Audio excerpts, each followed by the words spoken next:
Hello, નમસ્કાર દોસ્તો, કેમ છો? મજામાં? Welcome back once again in the biology world. બાયોલોજીની દુનિયામાં આપ સૌનું સ્વાગત કરું છું.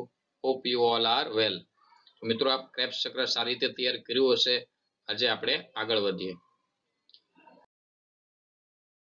આજનો ટોપિક પણ ખૂબ જ મહત્વનો છે અને આજે તૈયાર કરી રાખવો ખૂબ જ જરૂરી છે. ઇલેક્ટ્રોન પરિવહન તંત્ર વિશે આપણે જોઈશું અને ઓક્સિડેટિવ ફોસ્ફોરાયલેશન જેને કહેવાય. ઓક્સિડેટિવ ફોસ્ફોરાયલેશન ઇલેક્ટ્રોન પરિવહન તંત્ર તરીકે ઓળખાય. શોર્ટમાં ઇલેક્ટ્રોન ટ્રાન્સપોર્ટ સિસ્ટમ ETS તરીકે ઓળખાય છે, જે કણાભસૂત્રના ક્રિસ્ટી પટલમાં થાય છે. એટલે ક્રેબ્સ ચક્ર દરમિયાન જે NADH2 ને FADH2 બન્યા, એમાંથી ATP કેવી રીતે બને છે એની આ પ્રક્રિયા છે. NADH2 જે છે એ ક્યાં જશે, FADH2 જે છે એ ક્યાં જશે, જે બન્યા છે ક્રેબ્સ ચક્રમાં ગ્લાયકોલિસિસમાં. તો એ જે છે એ કણાભસૂત્રના ક્રિસ્ટી પટલમાં આવે. રાઈટ, ક્રિસ્ટી પટલ તમે અહીંયા જોઈ શકશો આ આકૃતિમાં. અંદરની જે આ ગડીવાળી જે છે લાઈનો, અંદરની ગડીવાળી દિવાલો એ એનું ક્રિસ્ટી પટલ છે. રાઈટ, આ જે દિવાલ જે છે ગડીયુક્ત પ્રવર્ધો વાળી એ ક્રિસ્ટી પટલ છે. ક્રિસ્ટી પટલમાં જે છે F0 F1 કણ હોય ને ત્યાં ATP બને ને આવી આપણે વાત કરેલી. તો આ ક્રિસ્ટી પટલ જે છે ત્યાં ATP નિર્માણની પ્રક્રિયા થાય છે દોસ્તો. એટલે કે આ ઓક્સિડેટિવ ફોસ્ફોરીકરણ અને આ ETS ની આખી પ્રક્રિયા ક્રિસ્ટી પટલમાં થાય છે. એ માટે જરૂરી ઘટકો ત્યાં આવેલા હોય. અને મેટ્રિક્સ એટલે કે આ વચ્ચેનો જે ભાગ જે છે એ મેટ્રિક્સ, એનો આધારક. ત્યાં ક્રેબ્સ ચક્ર હોય એટલે ક્રેબ્સ ચક્રમાં બની અને સીધા ETS માં એ જાય છે. NADH2 FADH2 ગ્લાયકોલિસિસ ના હોય એ પણ જે છે એ કોષરસમાં બનાવે, તો કોષરસમાંથી જે છે એ પણ કણાભસૂત્રમાં આવે અને એ પણ NADH2 ETS માં જાય અને ATP બનાવે છે. રાઈટ, તો કેવી રીતે NADH2 FADH2 માંથી ATP બને એ સમજાવતો આ સિદ્ધાંત છે. જોઈએ આગળ. તો ઇલેક્ટ્રોન પરિવહન તંત્ર અથવા તો ઓક્સિડેટિવ ફોસ્ફોરાયલેશન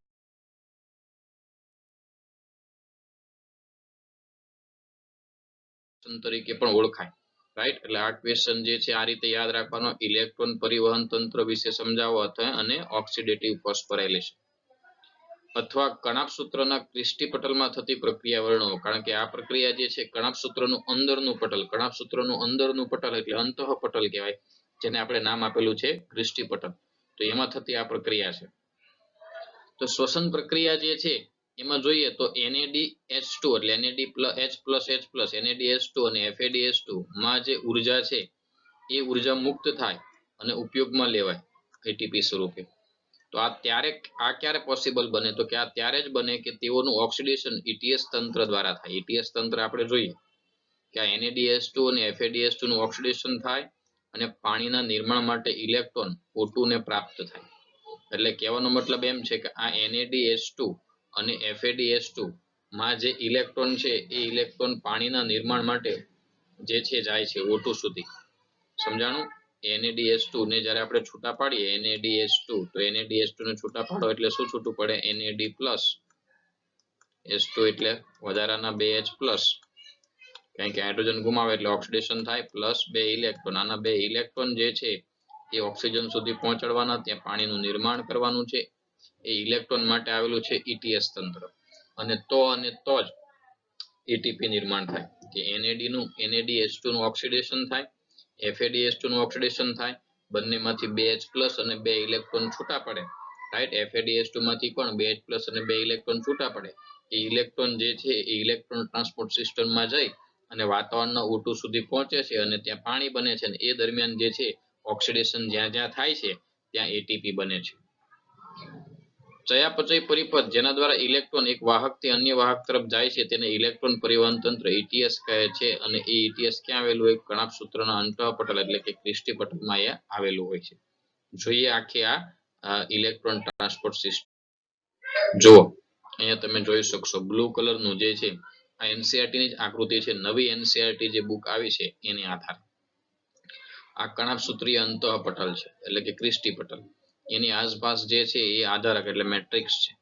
એમાં તમે જોઈ શકો કે ક્રિસ્ટી પટલમાં બધા ઘટકો છે જે ઇલેક્ટ્રોનનું વહન કરે છે. રાઈટ, પછી આપણે સ્ટેપ બાય સ્ટેપ જોઈશું એટલે આકૃતિ ઝૂમ કરેલી મોટી હશે એટલે દેખાશે.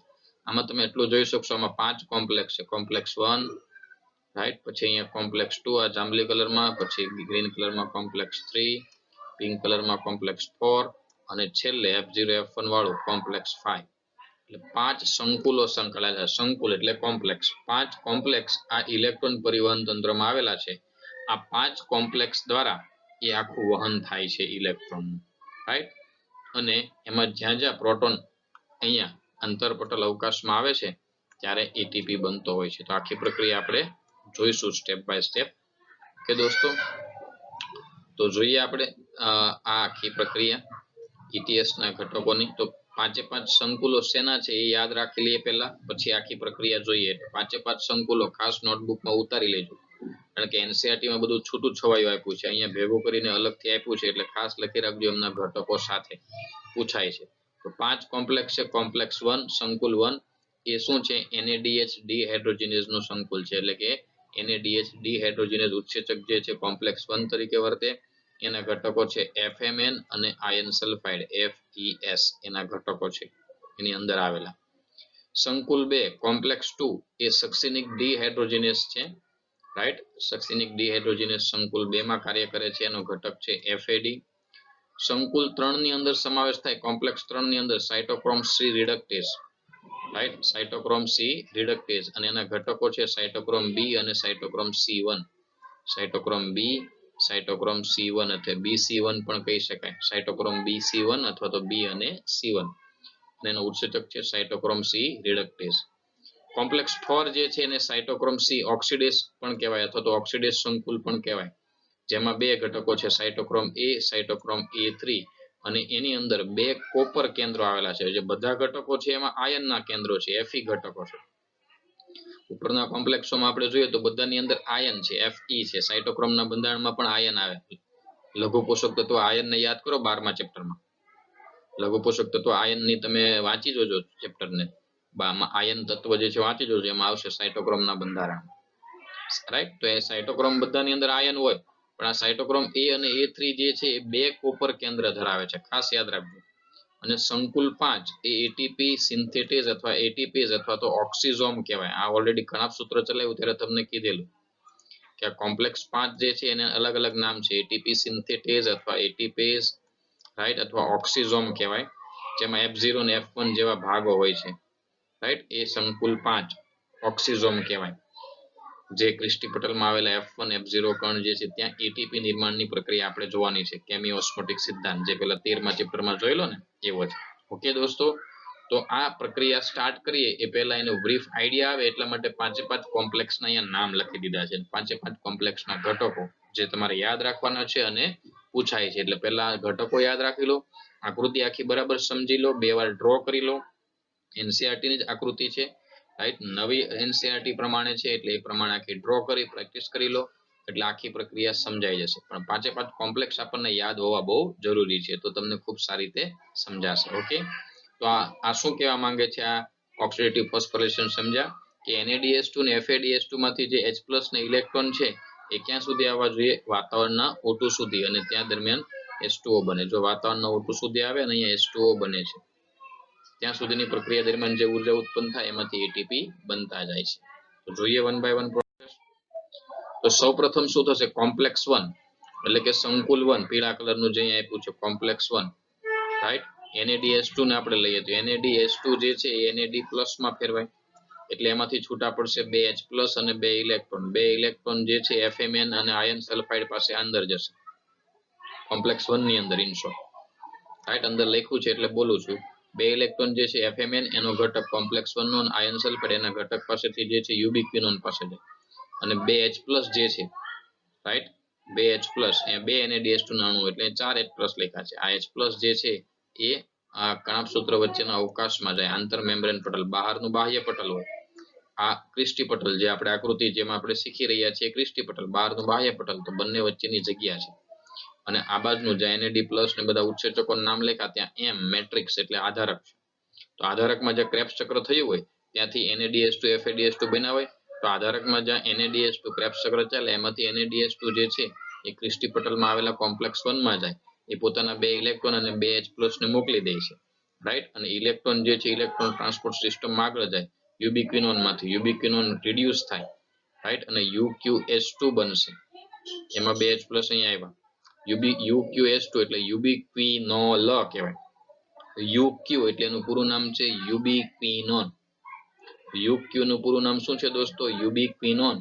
એ રિડ્યુસ થાય, એમાં હાઇડ્રોજન ઉમેરાય એટલે યુબિક્વિનોલ થાય. શું થાય? યુબિક્વિનોલ. ક્વિનોન નું ક્વિનોલ, રાઈટ. અને એ ઇલેક્ટ્રોન જે છે પાછા ગુમાવે છે. જ્યારે ઇલેક્ટ્રોન સ્વીકારે ત્યારે યુબિક્વિનોન નું રિડક્શન થાય, પાછા ગુમાવે એટલે ઓક્સિડેશન થાય, પાછા આને સ્વીકાર્યા એટલે રિડક્શન થયું, ઓક્સિડેશન થઈ અને કોમ્પ્લેક્સ 3 માં આવે છે ઇલેક્ટ્રોન. કોમ્પ્લેક્સ 3 માં એ સાયટોક્રોમ બી, રાઈટ, અને સાયટોક્રોમ C1 દ્વારા એ આગળ જાય છે, રાઈટ. એ કોમ્પ્લેક્સ 3 માંથી પછી આ બહાર તમે જોઈ શકો પટલની બહાર આવેલો ચલિત ઇલેક્ટ્રોન વાહક છે. ચલિત એટલે એ ગતિ કરી શકે. એ ક્રિસ્ટી પટલની બહારની સપાટી પર આવેલો છે, સાયટોક્રોમ C લખ્યું છે. ત્યાંથી જે છે ઇલેક્ટ્રોન 3 માંથી એ આગળ કોમ્પ્લેક્સ 4 માં જાય છે, રાઈટ. અહીંયા કોમ્પ્લેક્સ 4 આપ્યું નથી પણ આપણે જોઈએ 3 માંથી ક્યાં જાય? 4 માં. સમજ્યા દોસ્તો? તો આ જ રીતે આનું વર્ણન છે બેઠું એનસીઈઆરટી માં વાંચશો એટલે. ઓકે, તો ફરીથી આખું કહું છું, જોતા રહેજો આકૃતિમાં પણ અને બરાબર ધ્યાન આપજો. તો સૌપ્રથમ શું થશે તો કે જે ક્રેબ્સ ચક્ર દરમિયાન જે NADH2 બન્યા એ NADH2 NAD+ માં ફેરવાશે, 2H+ અને 2 ઇલેક્ટ્રોન છૂટા પડશે. 2 ઇલેક્ટ્રોન અહીંયા કોમ્પ્લેક્સ 1 ની અંદર ગયા અને 2H+ જે છે આધારકમાંથી NADH2 માંથી છૂટા પડી અને ક્યાં ગયા? અહીંયા આંતર મેમ્બ્રેન પટલ જે છે બહારનું અને અંદરના પટલ વચ્ચેના અવકાશમાં. 4H+ કેમ છે એ પછી જોઈએ આપણે, રાઈટ. અત્યારે ખાલી યાદ રાખો અહીંયાથી છૂટા પડીને જાય છે કે 2 અણુ કામ કરતા હોય એટલે 2 વાર ગણવાનું, બીજું કાંઈ નથી. 2 વાર ગણો એટલે 4H+ થઈ. તો અહીંથી જે છે એ અહીંયા હાઇડ્રોજન અહીંયા આવે છે અને ઇલેક્ટ્રોન ટ્રાન્સપોર્ટ સિસ્ટમમાં યુબિક્વિનોન જાય. યુબિક્વિનોન નું રિડક્શન થાય યુબિક્વિનોલ, તેમાંથી એ ઇલેક્ટ્રોન સાયટોક્રોમ 3 કોમ્પ્લેક્સ 3 માં જાય, સાયટોક્રોમ બી સાયટોક્રોમ C1 દ્વારા. પછી કોમ્પ્લેક્સ 3 માંથી કોમ્પ્લેક્સ 4 માં જશે, રાઈટ. આ વચ્ચે 2 જે છે એનો રોલ પછી આવશે. કોમ્પ્લેક્સ 3 માંથી ક્યાં જાય? કોમ્પ્લેક્સ 4 માં. પણ 3 માંથી 4 માં લઈ જવા માટે બહારની સાઈડ આવેલો છે મોબાઈલ એટલે કે ચલિત ઇલેક્ટ્રોન વાહક છે, જે એક જગ્યાએથી બીજી જગ્યાએ હલનચલન થઈ શકે. આ કોમ્પ્લેક્સ 1 છે, કોમ્પ્લેક્સ 3 છે, કોમ્પ્લેક્સ 2 એ ચલિત નથી, એ જોડાઈ ગયા છે, જકડાયેલા છે પટલની અંદર, તમે જોઈ શકો. કોમ્પ્લેક્સ 1 2 3 જે છે જકડાયેલા છે, 4 છે 5 છે પટલમાં જકડાયેલા. બટ આ જે છે એ સાયટોક્રોમ C એ મૂવેબલ છે, રાઈટ. એટલે કે મોબાઈલ કહેવાય, મૂવેબલ. મોબાઈલ એક જગ્યાએથી બીજી જગ્યાએ જાય એટલે કે વાહક, ચલિત ઇલેક્ટ્રોન વાહક છે. એટલે સાયટોક્રોમ 3 માંથી ઇલેક્ટ્રોન લઈને સીધા સાયટોક્રોમ 4 માં લઈ જાય, રાઈટ. સમજ્યા? એમાં કોમ્પ્લેક્સ 3 છે એનું નામ અગાઉ ઓલરેડી આવી ગયું છે, સાયટોક્રોમ BC1. અને કોમ્પ્લેક્સ 1 છે NADH ડિહાઇડ્રોજિનેઝ, રાઈટ. અને કોમ્પ્લેક્સ 2 નું નામ પણ આવી ગયું છે સક્સિનેટ ડિહાઇડ્રોજિનેઝ, જેમાં સક્સિનિક એસિડ માંથી ફ્યુમરિક એસિડ બને. યાદ કરો ક્રેબ્સ ચક્ર. સક્સિનિક એસિડ માંથી ફ્યુમરિક એસિડ બને ત્યારે FADH2 બને છે. સક્સિનિક એસિડ માંથી ફ્યુમરિક એસિડ બને ત્યારે શું બને છે? FADH2, right. એ FADH2 જે છે એ અહીંયા પ્રવેશે છે. અત્યારે આપણે વાત કરીએ છીએ NADH2 ની, એટલે કોમ્પ્લેક્સ 3 માંથી કોમ્પ્લેક્સ 4 માં આગળ વધી. તો અહીંયા એ જ વાત અહીંયા થિયરિકલ રીતે આપી છે. કણાભ સૂત્રના આધારકમાં TCA ચક્ર દરમિયાન જે NADH બન્યા એમાંથી નિર્માણ પામતા ઇલેક્ટ્રોન ઉત્સેચક NADH ડિહાઇડ્રોજિનેઝ એટલે કે સંકુલ 1 દ્વારા ઓક્સિડાઇઝ થાય અને 2H+ ને 2 ઇલેક્ટ્રોન ગુમાવ્યા એટલે પોતે ઓક્સિડાઇઝ થાય. ત્યારબાદ આ ઇલેક્ટ્રોન અંતઃપટલમાં આવેલા યુબિક્વિનોન તરફ જાય છે. યુબિક્વિનોન જે છે FADH2 સંકુલ 2 ના રિડક્શન દ્વારા એટલા જ ઇલેક્ટ્રોન પ્રાપ્ત કરે છે. અને સાઇટ્રિક એસિડ ચક્રમાં સક્સિનિક એસિડનું ઓક્સિડેશન દરમિયાન આ FADH2 બને છે. તો ખબર છે સક્સિનિક એસિડ જ્યારે બને છે ત્યારે, રાઈટ, સક્સિનિક એસિડનું ફ્યુમેરિક એસિડમાં કન્વર્ટ થાય ત્યારે એ FADH2 બને છે. તો એ રીતે એની અહીંયા વાત કરી છે કેવી રીતે આગળ વધે છે. રિડ્યુસ્ડ યુબિક્વિનોન, હવે એને ઇલેક્ટ્રોન સ્વીકારે એટલે રિડ્યુસ્ડ યુબિક્વિનોન જે છે ને યુબિક્વિનોલ કહેવાય, જે ઇલેક્ટ્રોનને સાયટોક્રોમ આગળ તરફ મોકલે છે. એટલે BC1 એટલે કોમ્પ્લેક્સ 3 તરફ જે છે સ્થળાંતર કરી ઓક્સિડાઇઝ થાય છે. સાયટોક્રોમ C એક નાનો પ્રોટીન છે જે અહીંયા વાત કરીએ, રાઈટ. એટલે યુબિક્વિનોલ જે રિડ્યુસ થયો એને કોમ્પ્લેક્સ 3 માં મોકલો. કોમ્પ્લેક્સ 3 એટલે સાયટોક્રોમ BC1, રાઈટ. ત્યાંથી જે છે એ કોમ્પ્લેક્સ 4 માં જશે હવે ઇલેક્ટ્રોન. તો 3 માંથી 4 માં જવા માટે વચ્ચે કોણ છે? આ સાયટોક્રોમ C. સાયટોક્રોમ C એ શું છે? મૂવેબલ છે, ચલિત ઇલેક્ટ્રોન વાહક છે, નાનો પ્રોટીન છે જે અંતઃપટલની કઈ સપાટી પર છે? તમે આકૃતિમાં જોઈ શકો, બહારની સપાટી પર છે અને મૂવેબલ છે.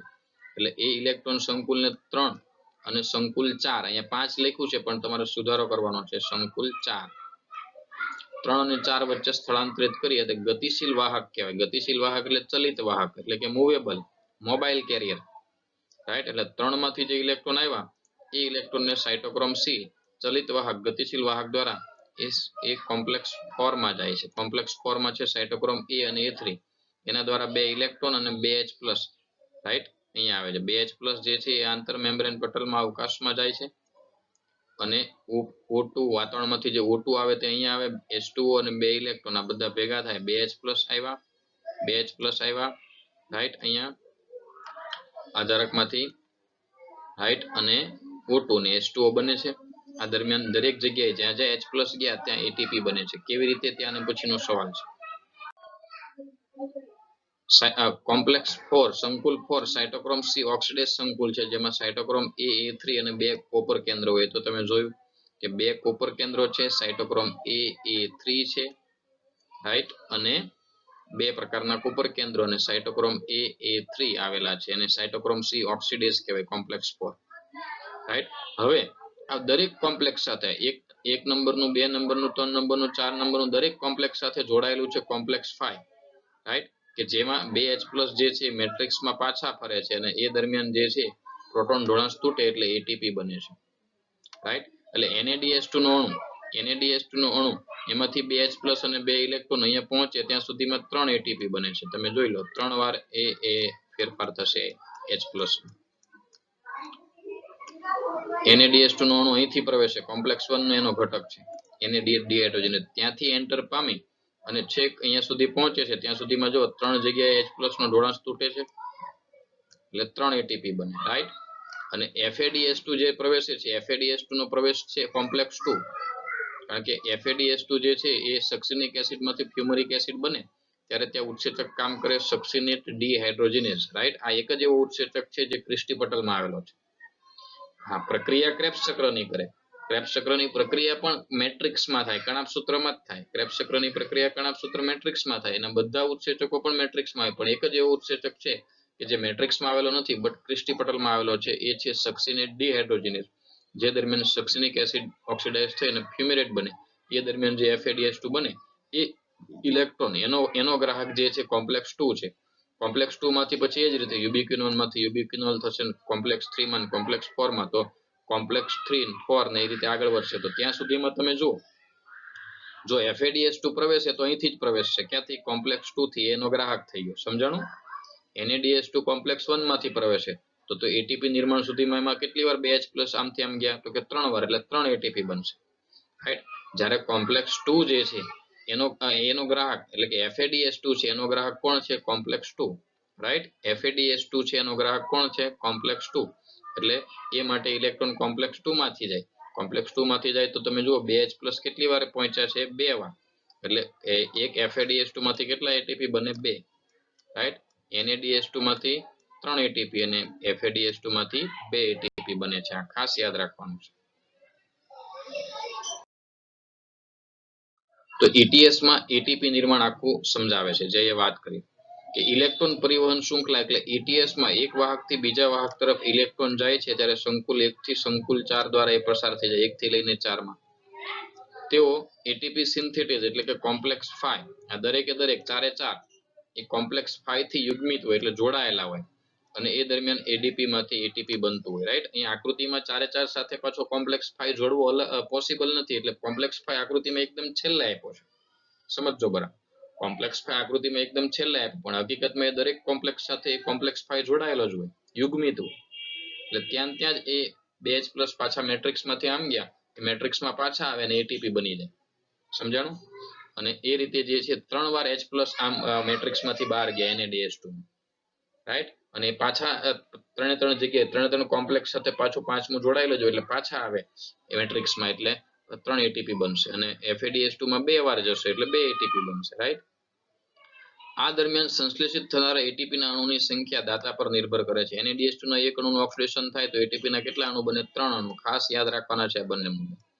અને FADH2 નો જો અણુ જે છે, રાઈટ, એના એક અણુમાંથી એટીપી ના કેટલા અણુ બને, 2. NADH2 માંથી 3 અને FADH2 ના એક અણુમાંથી કેટલા એટીપી બને, 2, રાઈટ. આ ખાસ યાદ રાખવાનું છે કે NADH2 નો એક અણુ ETS માં જાય છે એટલે ઓક્સિડેટિવ ફોસ્ફોરિલેશનની પ્રક્રિયામાં જાય NADH2 નો એક અણુ તો કેટલા એટીપી બનાવે છે, 3. અને FADH2 નો એક અણુ જો ETS માં જાય ઇલેક્ટ્રોન ટ્રાન્સપોર્ટ સિસ્ટમમાં તો કેટલા એટીપી બનાવે, 2, સમજ્યા. શ્વસનની આ જારક પ્રક્રિયા છે એટલે એમાં O2 ની હાજરી જોઈએ જ. પ્રક્રિયાના અંતિમ તબક્કામાં ઓક્સિજનની ભૂમિકા સીમિત છે, છેલ્લે એકદમ ઓક્સિજનનો રોલ આવે છે, પણ એ જોઈએ જ. જોકે ઓક્સિજનની હાજરી અતિ આવશ્યક છે, કારણ કે આ સમગ્ર પ્રક્રિયામાં હાઇડ્રોજનને મુક્ત કરી અને સમગ્ર પ્રક્રિયાને સંચાલિત કોણ કરે છે? ઓક્સિજન. હાઇડ્રોજનને મુક્ત કરવા, એને O2 સુધી લાવવા, ઇલેક્ટ્રોનનું વહન કરવા, સમગ્ર પ્રક્રિયા જે છે O2 સુધી પહોંચવામાં જ થાય છે, રાઈટ, ઓક્સિડેશન માટે. એટલે સમગ્ર પ્રક્રિયાને સંચાલિત કરે એટલે ઓક્સિજનની હાજરી એકદમ અંતમાં આવે છે, યુઝમાં આવે, રાઈટ. કહેવાય જારક શ્વસન, પણ એકદમ એન્ડ સ્ટેપમાં ઓક્સિજનનો યુઝ થાય, એટલે કે એ ઓક્સિજન સુધી પહોંચવામાં જ આખી પ્રક્રિયા થઈ જાય, એટલે એનું સંચાલન એ કરે છે. ઓક્સિજન અંતિમ હાઇડ્રોજન ગ્રાહક સ્વરૂપમાં કાર્ય કરે છે અને H2O નું નિર્માણ થાય છે. શ્વસનની આ પ્રકારની પ્રક્રિયામાં ઓક્સિડેશન રિડક્શન દ્વારા ઉર્જાની પૂર્તિ થાય છે, જેના ફળસ્વરૂપ આ ક્રિયાને ઓક્સિડેટિવ ફોસ્ફોરાયલેશન કહેવાય. જો આ દરમિયાન જે ઉર્જા ઉત્પન્ન થાય એ કઈ પ્રક્રિયાથી ઉત્પન્ન થાય? ઓક્સિડેશન રિડક્શન દ્વારા, રાઈટ. અને ઓક્સિડેશન રિડક્શન દ્વારા ઉર્જા ઉત્પન્ન થાય અને બને છે એટીપી. એટીપી બનવું એટલે ફોસ્ફોરાયલેશનની પ્રક્રિયા થઈ, અને આ માટે ઉર્જા કઈ પ્રક્રિયાથી આવી? ઓક્સિડેશન. એટીપી બનવું એટલે સમજી ગયા ને? એટીપી બનવું એટલે ફોસ્ફોરાયલેશન, અને આ માટે ઉર્જા કઈ પ્રક્રિયાથી આવી? ઓક્સિડેશન થી. એટલે એને શું કહેવામાં આવે? Oxidative phosphorylation. સમજ્યા? તો આખી આ પ્રક્રિયા છે ઓક્સિડેટિવ ફોસ્ફોરાયલેશનની, ખૂબ સારી રીતે સમજી અને તૈયાર રાખજો. હવે આ એક એક્સ્ટ્રા જે છે અહીં આપણે તફાવત લીધો છે, જે ગ્લાયકોલિસિસ અને ક્રેબ્સ ચક્રને અલગ કરી શકે. તો આનો સ્ક્રીનશોટ લઈ અને આ સેલ્ફ મેડ જે છે, જાતે જે છે સેલ્ફ પ્રિપેર કરવાનો છે, જાતે તૈયારી કરવાની છે, સ્વ અધ્યયન કરવાનું છે કે ગ્લાયકોલિસિસ પણ આવડે છે અને ક્રેબ્સ ચક્ર પણ આવડે છે. અને આજે જે છે આનો ETS વાળું તૈયાર કરી નાખવાનું. 3 સવાલ ખૂબ જ મહત્વના છે, રાઈટ. એટલે આ તફાવત જે છે ખાસ આવડી જ જશે દરેકને, તમે જોશો એટલે સ્ક્રીનશોટ લઈને એને જાતે બનાવવાનું, 1-2 વાર વિચારવાનું. Okay, that's all four today. તો દોસ્તો, આજે બન્યા ઓક્સિડેટિવ ફોસ્ફોરાયલેશન ખૂબ જ મહત્વનો છે. ચાર્ટ દોરજો, 2 વાર સમજી લેજો, ઘટકો પહેલા મોઢે કરી નાખજો, અને પછી આખી પ્રક્રિયા 2 વાર NCERT માંથી વાંચીને સમજજો, રાઈટ. વિડીયો જોઈ લીધા પછી આટલું કામ કરવાનું. વિડીયો જોયા પછી એ કોમ્પ્લેક્સ તૈયાર કરી નાખવાના, એની ડાયાગ્રામ સમજી લેવાની, અને પછી NCERT માંથી 2-3 વાર વાંચશો, આખી પ્રક્રિયા સમજાઈ જશે. હા, ચાર્ટની પ્રેક્ટિસ ખાસ કરવાની. તો આ ચેપ્ટરના જે 5 કે 6 મહત્વના સવાલ હતા, એમાં 3 ખાસ મહત્વના: ગ્લાયકોલિસિસ, ક્રેબ્સ ચક્ર અને ETS, ઓક્સિડેટિવ ફોસ્ફોરાયલેશન. આ 3 આવડશે તો હવે પછીના સવાલો એકદમ ઈઝી છે, આવડી જશે. એટલે આ 3 ખાસ તૈયાર રાખજો, 3 નું રિવિઝન કરજો. નેક્સ્ટ લેક્ચર માટે એટીપી ની ગણતરી કરવાની, એની માટે આ ખૂબ જરૂરી છે કે 3 તમને આવડે. ઓકે, એટલે 3 ખાસ તૈયાર રાખજો અને રિવાઇઝ કરી નાખજો આગળના. ઓકે, તો hope you understand it very well. નવા વિડીયો લેક્ચર સાથે ફરી મળીએ. Till then, take care and bye bye. આવજો. Yes. As you know, glycolysis and the Krebs cycle together result in the formation of reduced coenzymes such as 10 molecules of NADH plus H plus ions and 2 molecules of FADH2 and 4 molecules of ATP. These reduced coenzymes need to be oxidized to release and utilize the energy stored in them. This is made possible by the transport of protons and electrons from these coenzymes to oxygen through electron carriers present in the inner mitochondrial membrane. This metabolic pathway of electron transport is called the electron transport system, or ETS. ETS serves 3 important functions in aerobic respiration. It regenerates the oxidized form of coenzymes to be used in glycolysis and the Krebs cycle. It transports 2H plus and 2 electrons to oxygen, and it utilizes the energy of the coenzymes in the production of ATP. ETS comprises several electron carriers that include NADH dehydrogenase complex or complex 1, ubiquinone or complex Q, succinate dehydrogenase complex or complex 2, cytochrome BC1 complex or complex 3, cytochrome C, and cytochrome C oxidase or complex 4. Electrons from NADH plus H plus are transferred through complex 1 to ubiquinone, and protons are moved from the matrix of the mitochondria to the intermembrane space. In the same way, electrons from FADH2 are transferred through complex 2 to ubiquinone, and protons are moved from the matrix of the mitochondria to the intermembrane space. Ubiquinone transfers the electrons to complex 3. Complex 3 transfers the electrons to complex 4 through cytochrome C. Here too, some protons are moved from the matrix of the mitochondria to the intermembrane space. Cytochrome C is a mobile carrier attached to the inner membrane of the mitochondria and helps in the transport of electrons between complex 3 and complex 4. Complex 4 contains cytochrome A and cytochrome A3. It transfers the electrons to the final electron acceptor, oxygen. Oxygen, on receiving the electrons, reacts with 2H plus ions and reduces to water and thereby drives the ETS. This reaction can be summarized as 2H plus 2E minus plus half O2, which results in H2O plus energy. Now let's see how the electron transport chain is coupled to ATP synthesis. As you saw, the electron transport and movement of protons creates a proton gradient across the mitochondrial membrane. The protons in the intermembrane space need to be pumped back into the mitochondrial matrix to maintain equilibrium. As the mitochondrial membrane is impermeable to protons, they are pumped through a membrane protein called ATP synthase or complex 5. ATP synthase consists of two components, F0 and F1. While F0 is an integral protein that is used as a channel for proton transport, F1 is a peripheral protein and a catalytic site responsible for ATP synthesis.